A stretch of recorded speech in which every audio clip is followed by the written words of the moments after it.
Pwede may CR dito, guys. Ayan, yan, yan. Di ba, Dada? Kamusta? Nakatay ka na?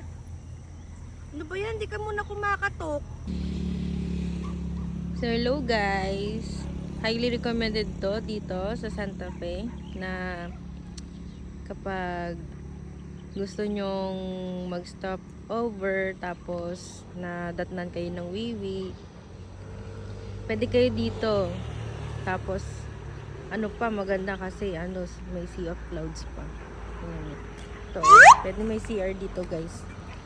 Ayan, yan, yan. Di ba, Dada? Kamusta ang ano dyan? Ganda ng view mo dyan, no? Mga pabo-pabo! Kagati dyan!